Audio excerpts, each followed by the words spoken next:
Saluto i cardinali, i vescovi, i sacerdoti, i diaconi, le consacrate, i consacrati, i seminaristi e i catechisti presenti. Quanti seminaristi ci sono? Alzate la mano. Seminaristi. Berapa orang seminaris di sini? Calon imam seminaris. Sono nascosti, hanno vergogna. Sono dietro, sul palco, sul coro.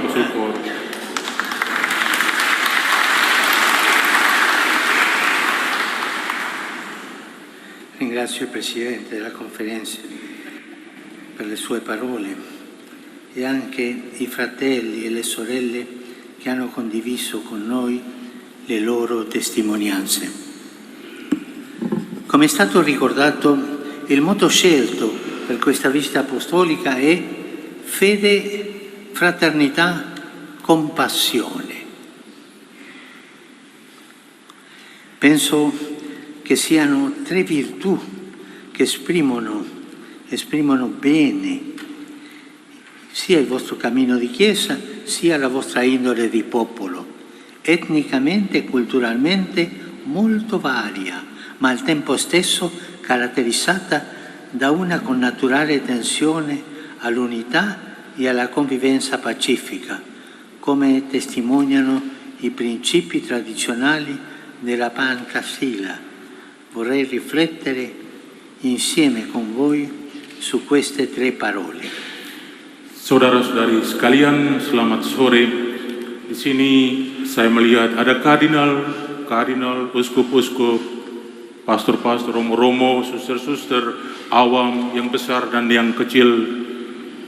Semuanya hadir di sini. Tidak merupakan sebuah perbedaan di antara kita. Semua kita adalah saudara, dan saya diberikan tanggung jawab untuk menumbuh dan mengembangkan gereja Katolik. Saya ingin menyapa semua yang hadir di sini. Saya juga ingin berterima kasih kepada Ketua Konferensi Wali Gereja Indonesia untuk sambutannya. Demikian juga kepada saudara dan saudari kita yang telah membagikan kesaksiannya dengan kita. Seperti yang Anda sekalian ketahui, moto yang dipilih untuk kunjungan apostolik ini adalah iman, persaudaraan, dan bela rasa. Saya pikir ketiga keutamaan ini mengungkapkan dengan baik perjalanan Anda sebagai sebuah gereja dan karakter Anda sebagai sebuah bangsa yang secara etnik dan budaya berbeda. Pada saat yang sama, Anda sekalian dicirikan oleh sebuah pergumulan yang dalam untuk mewujudkan persatuan dan kehidupan bersama yang bersatu dan damai, seperti yang dicerminkan oleh prinsip-prinsip tradisional Pancasila. Sekarang saya ingin bersama Anda merefleksikan tentang tiga kata tersebut. La prima parola è fede. L'Indonesia è un grande paese con enormi ricchezze naturali a livello di flora, di fauna, di risorse energetiche e di materie prime e così via. Una ricchezza così grande potrebbe facilmente trasformarsi, letta con superficialità, in motivo di orgoglio e di presunzione, ma se considerata con mente e cuore aperti, può essere invece richiamo a Dio, alla sua presenza nel cosmo e nella sua vita, nella nostra vita, come ci insegna la Sacra Scrittura. Avevo dimenticato questo.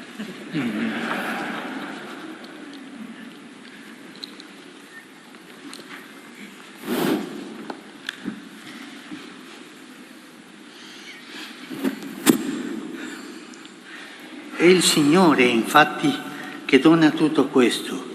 Non c'è un centimetro del meraviglioso territorio indonesano, né un istante della vita di ognuno dei suoi milioni di abitanti che non sia dono del Signore, segno del suo amore gratuito e preveniente di Padre. E guardare tutto questo con umili occhi di figli ci aiuta a credere, a riconoscerci piccoli e amati e a coltivare sentimenti di gratitudine e di responsabilità. Ce n'ha parlato Agnes a proposito del nostro rapporto con il creato e con i fratelli. È stata brava. Specialmente i più bisognosi, da vivere con uno stile personale e comunitario improntato al rispetto, alla civiltà e all'umanità con sobrietà e carità francescana. Yang pertama, iman. Indonesia adalah sebuah negara besar dengan banyak kekayaan alam, terutama marga dan satwa, sumber daya energi, bahan baku, dan seterusnya. Kalau dilihat secara sepintas, kekayaan yang begitu besar ini dapat menjadi alasan untuk menjadi sombong atau angkuh.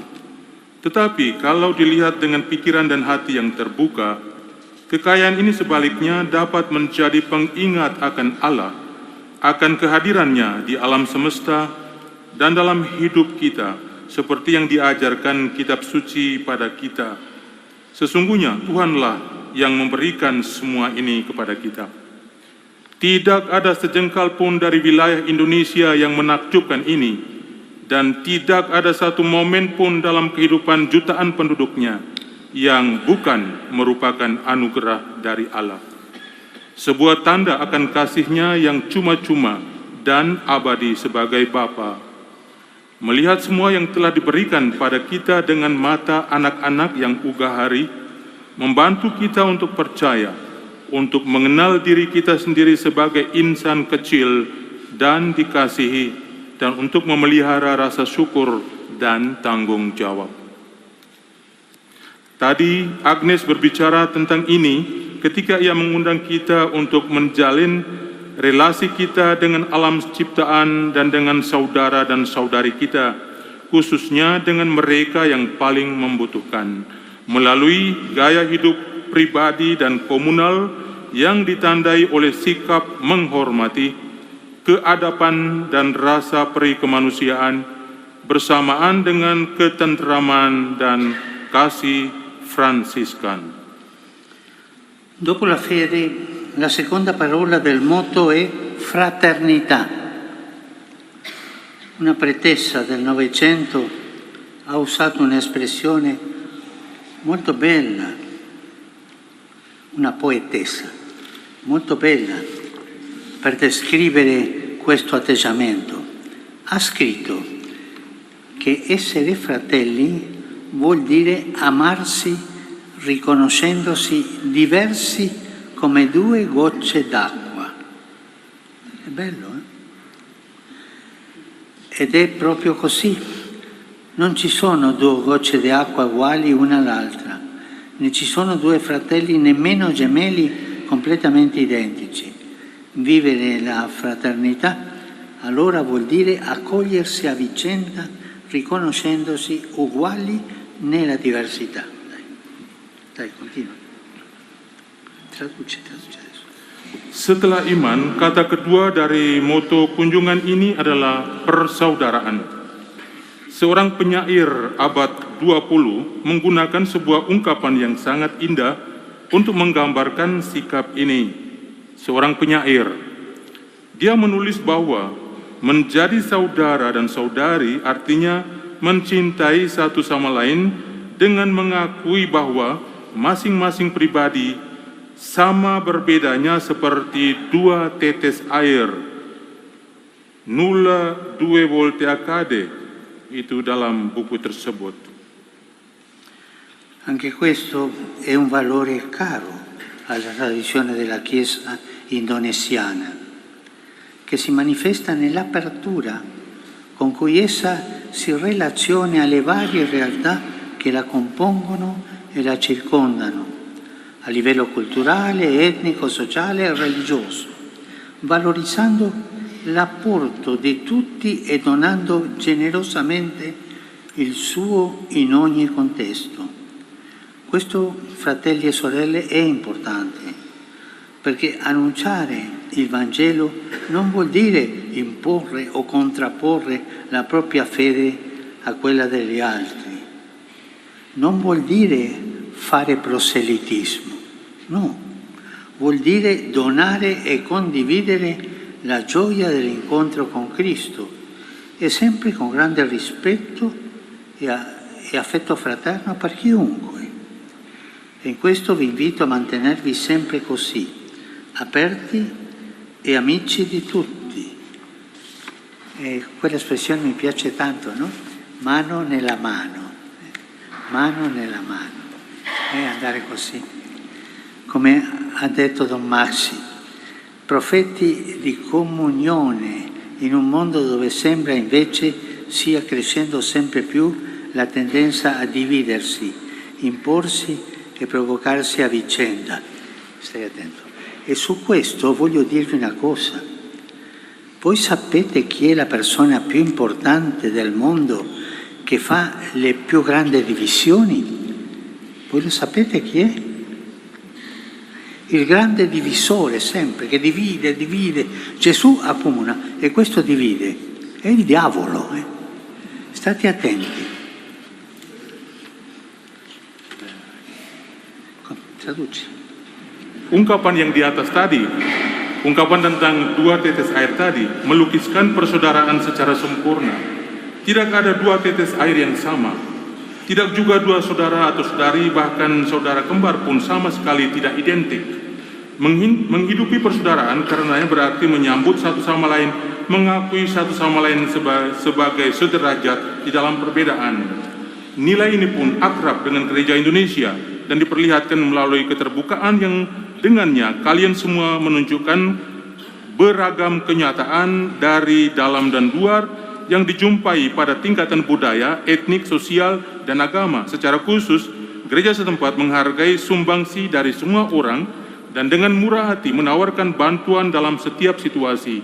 Ini penting, karena mewartakan Injil bukan berarti memaksakan iman kita untuk mempertentangkannya atau mempertentangkannya dengan orang lain, iman orang lain.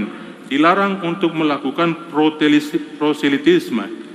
Selalu dengan sikap penghargaan yang besar dan kasih sayang persaudaraan untuk semua orang.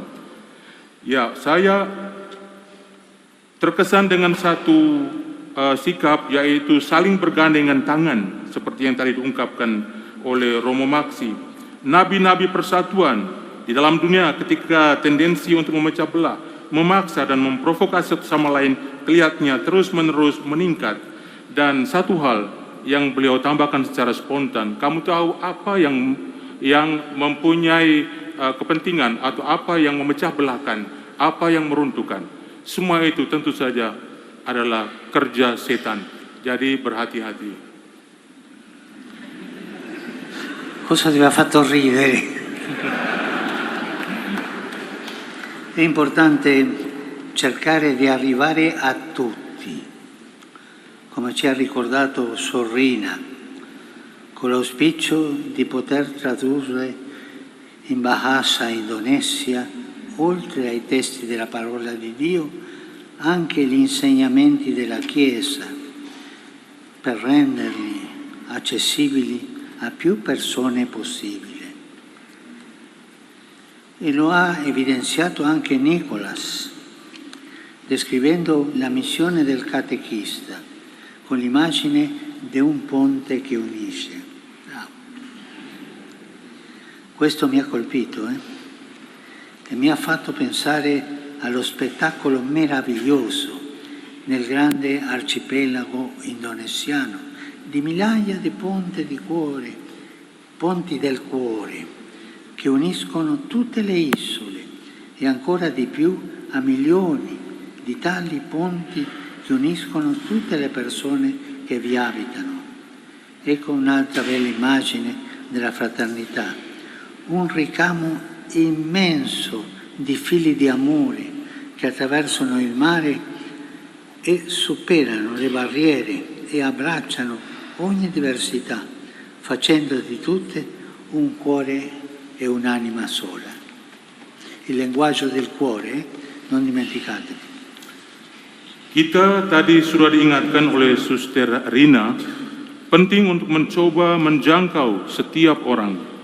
Mengenai hal ini diharapkan bahwa tidak hanya teks-teks sabda Allah, tapi juga ajaran-ajaran gereja diterjemahkan ke dalam bahasa Indonesia agar dapat dijangkau oleh sebanyak mungkin orang. Nicholas juga menunjukkan perlunya menjangkau setiap orang, seraya melukiskan misi seorang katekis dengan perumpamaan jembatan yang menyatukan. Hal ini menyentuh saya dan membuat saya berpikir tentang visi indah di dalam negara kepulauan Indonesia yang luas, yang terdiri dari ribuan jembatan hati yang menyatukan semua pulau, dan bahkan jutaan lagi jembatan yang menyatukan semua orang yang hidup di sana. Perumpamaan indah lainnya tentang persaudaraan adalah sebuah permadani besar dari benang cinta yang melintasi lautan, mengatasi rintangan-rintangan, dan merangkul semua perbedaan, membuat semua orang menjadi sehati dan sejiwa. Beliau tekankan jembatan kasih.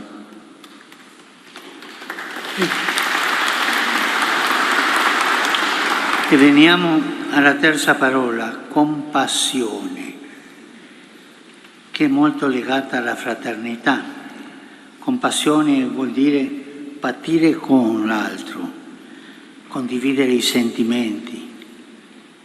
È bella parola. Come sappiamo, infatti, la compassione non consiste nel dispensare elemosine ai fratelli e sorelle bisognosi, guardandoli dall'alto in basso, guardandoli dalle proprie sicurezze e dei propri privilegi, ma al contrario, compassione significa farci vicini gli uni agli altri, spogliandoci di tutto ciò che può impedirci di chinarci per entrare davvero in contatto con chi sta a terra e così sollevarlo da ridarle speranza. Sekarang kita sampai pada kata ketiga, bela rasa, yang sangat terkait erat dengan persaudaraan. Kita tahu bahwa bela rasa tidak dibatasi saja pada memberi sedekah kepada saudara dan saudari yang membutuhkan, sambil memandang rendah mereka dari menara rasa aman dan keberhasilan kita. Sebaliknya, bela rasa berarti mendekatkan kita satu dengan yang lain, menghapuskan segala sesuatu yang menghalangi kita untuk turun menyentuh mereka yang ada di bawah, mengangkat mereka dan memberikan mereka harapan. Bandingkan Fratelli Tutti 70. Terlebih, bela rasa berarti merangkul mimpi dan hasrat mereka akan kebebasan dan keadilan, memelihara mereka, mendukung mereka sambil melibatkan orang lain, memperluas jaring dan batas-batasan untuk menciptakan kekuatan kasih yang luas dan besar. Questo è importante, toccare la povertà. Quando io confesso, domando sempre alle persone adulte: tu dai elemosina? Mi dicono di sì, generalmente, perché è gente buona. Ma la seconda domanda: tu quando dai l'elemosina, tu tocchi la mano del mendicante? Tu li guardi agli occhi? O tu le butta la moneta da lontano per non toccarlo? Questa è una cosa che dobbiamo imparare tutti. La compassione significa soffrire, patire, accompagnare nei sentimenti a quello che sta soffrendo, abbracciarlo, accompagnarlo.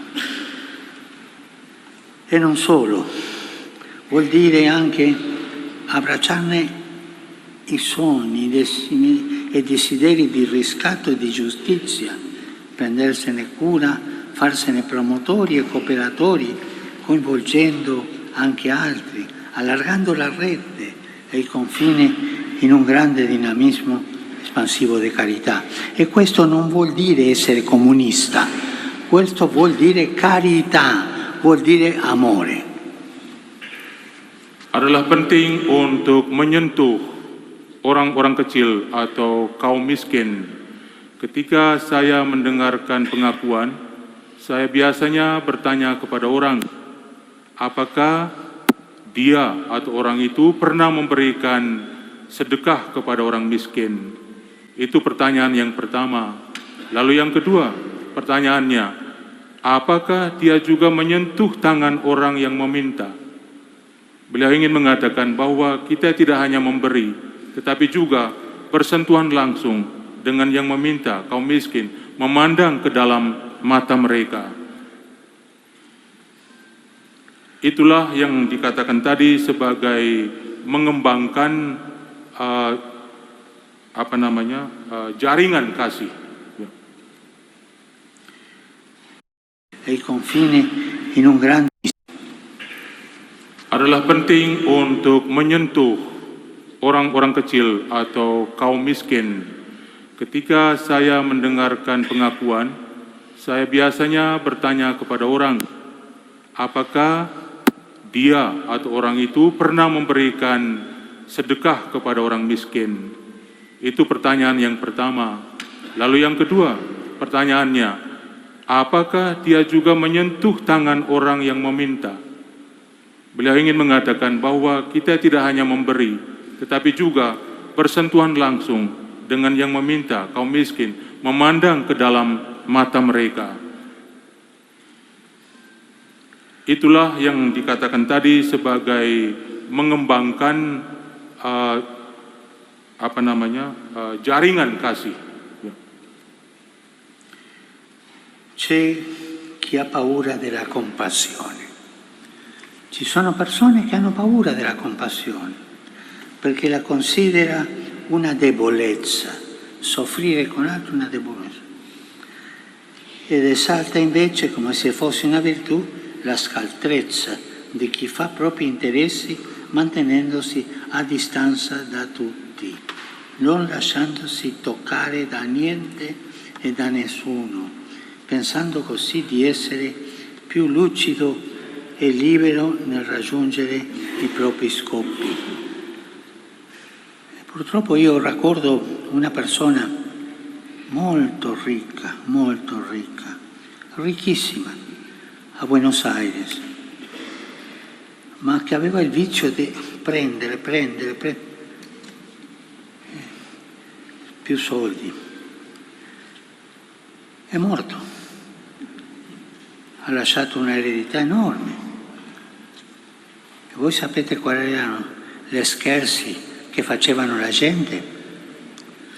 Poveretto, non hanno potuto chiudere la bara, voleva prendersene tutto e non ha preso niente. Ada juga orang-orang yang takut dengan bela rasa karena mereka menganggapnya sebuah kelemahan.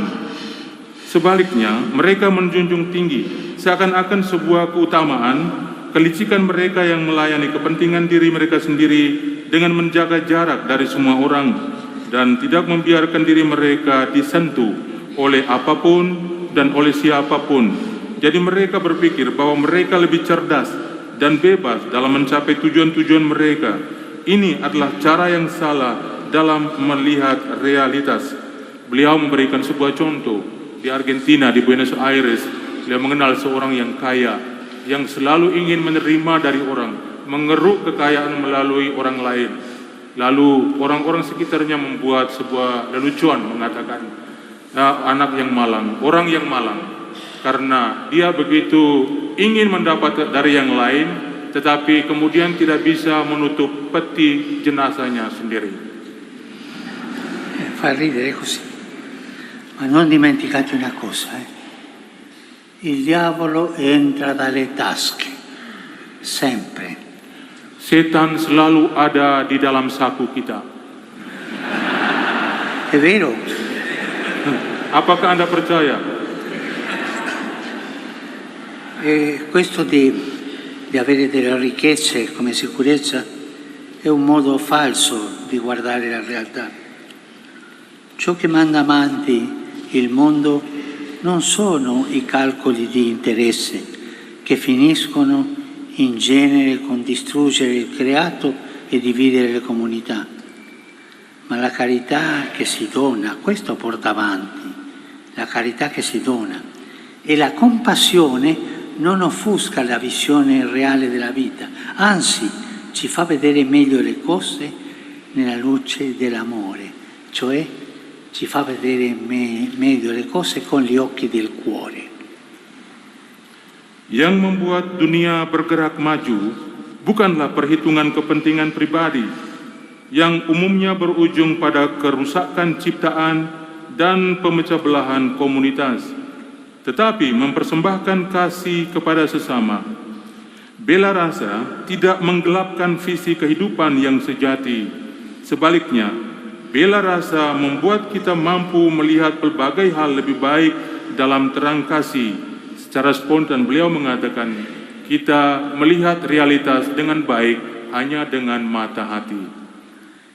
E vorrei ripeterlo, per favore state attenti, non dimenticate, il diavolo entra dalle tasche. Ya, oleh karena itu tolong jangan lupa, setan selalu ada di dalam saku. In proposito, il portale di questa cattedrale nella sua architettura mi sembra riassuma molto bene quanto abbiamo detto in chiave mariana.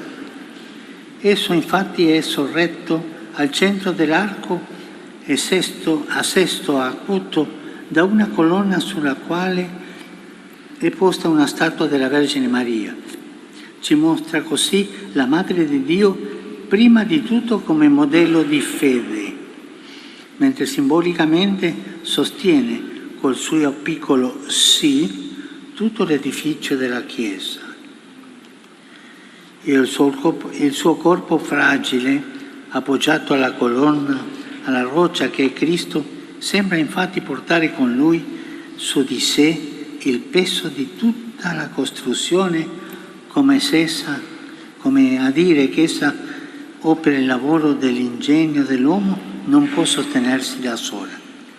Maria appare poi come immagine di fraternità, nel gesto di accogliere in mezzo al portale principale tutti coloro che vogliono entrare, è la madre che accoglie. E infine è anche icona di compassione. Nel suo vigilare e proteggere il popolo di Dio, che con le gioie, i dolori, le fatiche e le speranze si raduna nella casa del Padre, è la madre della compassione. Berkaitan dengan ini, kita melihat arsitektur pintu masuk utama katedral ini dengan titik berat pada corak Marianya, merangkum dengan baik apa yang telah kita katakan tadi. Di pusat lengkungan yang menunjuk ke atas, terdapat pilar yang di atasnya ada patung perawan Maria. Hal ini menunjukkan kepada kita bahwa Bunda Allah di atas segala-galanya adalah teladan iman. Tetapi dia juga secara simbolis menopang seluruh bangunan gereja melalui ya-nya yang sahaja terhadap rencana Allah. Tubuhnya yang rapuh, yang diletakkan di atas pilar, di atas batu wadas yang adalah Kristus sendiri, seolah memikul beban seluruh bangunan bersamanya, seolah-olah mau mengatakan pada akhirnya bahwa karya manusia dan kecerdasan manusia tidak dapat mendukung dirinya sendiri. Oleh karena itu, Maria dalam hal ini tampil sebagai citra persaudaraan, sebagai sikap yang menyambut di tengah pintu masuk utama kepada mereka semua yang ingin masuk. Akhirnya Bunda Maria juga merupakan sebuah ikon bela rasa yang mengawasi dan melindungi umat Allah yang dalam suka dan duka mereka bekerja dan berharap yang berkumpul di rumah Bapa. Cari fratelli e sorelle, mi piace concludere questa conversazione riprendendo ciò che San Giovanni Paolo II in visita qui alcuni decenni or sono, ha detto proprio rivolgendosi ai vescovi, ai sacerdoti e ai religiosi e religiose. Citava il versetto del Salmo: «Letentur insule multe», gioiscono le isole tutte, e invitava i suoi ascoltatori a realizzarlo, rendendo testimonianza alla gioia della resurrezione e dando la vita così che anche le isole più lontane possano gioire udendo il Vangelo di cui voi siete veri predicatori e insegnanti e testimoni. Anch'io vi rinnovo questa esortazione e vi incoraggio a continuare la vostra missione forti nella fede, aperti a tutti nella fraternità e vicini a ciascuno nella compassione. Forti, aperti e vicini, con la fortezza della fede, l'apertura per accogliere tutti. A me, stai attento, a me colpisce tanto quella storia del Vangelo, quando gli invitati a nozze non hanno voluto venire e non sono venuti. E cosa fa il Signore? Si amareggia? No, ha capito qualcosa quell'uomo e manda i suoi: andate alle incroci delle strade e portate tutti dentro con questa cosa tanto bella che andare avanti con la fratellanza, con la compassione, con l'unità, tutti. E penso io a tante isole, no? Tante isole che il Signore dice alla gente buona, a voi, tutti, ma quello è tutti. Anzi il Signore dice una cosa: buoni e cattivi, tutti. Saudara-saudari yang terkasih, saya ingin menutup refleksi ini dengan mengulangi apa yang Santo Yohanes Paulus II katakan ketika memberikan sambutan kepada para uskup, klerus, dan biarawan-biarawati selama kunjungannya di sini beberapa puluh tahun yang lalu. Mengutip ayat berikut ini dari kitab Mazmur 97 ayat 1, Letentur insule multe, yang berarti biarlah banyak pulau bersuka cita. Beliau mengundang para pendengarnya untuk melaksanakannya dengan menjadi saksi sukacita kebangkitan dan melalui pemberian diri demikian sehingga bahkan pulau-pulau yang paling jauh pun dapat bersukacita karena mendengar Injil yang mana Anda semua adalah para pewarta, para guru, dan saksi-saksi yang otentik. Saya juga ingin membaharui ajakan ini dan saya mendorong Anda untuk meneruskan misi Anda dengan menjadi kuat dalam iman, terbuka kepada semua dalam persaudaraan, dan dekat dengan satu dengan yang lain dalam bela rasa. Saya memberkati Anda dan berterima kasih pada Anda semua atas semua hal baik yang Anda lakukan pada hari ini. Beliau menekankan kembali pentingnya ketiga nilai yang dibawa sebagai moto dan menekankan kembali sikap inklusivitas semua nilai-nilai yang beliau tekankan lagi, persaudaraan, bela rasa, ya semua, karena di sini banyak pulau. Anche io vi rinnovo questa esortazione e vi incoraggio a continuare la vostra missione, forti nella fede, aperti a tutti nella fraternità e vicini a ciascuno nella compassione. Fede, fraternità e compassione. 3 parole che vi lascio e voi pensate dopo. Fede, fraternità e compassione. Vi benedico, vi ringrazio per il tanto bene che fate ogni giorno in tutte queste isole belle. Prego per voi, prego, ma per favore vi chiedo di pregare per me, ma state attenti a una cosa, pregate a favore e non contro.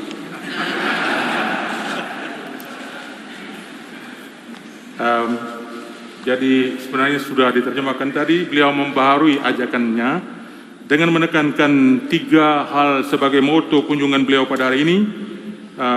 Secara khusus beliau tekankan kuat dalam iman, terbuka kepada semua dalam persaudaraan, dan dekat dengan satu sama lain dalam sikap atau bela rasa.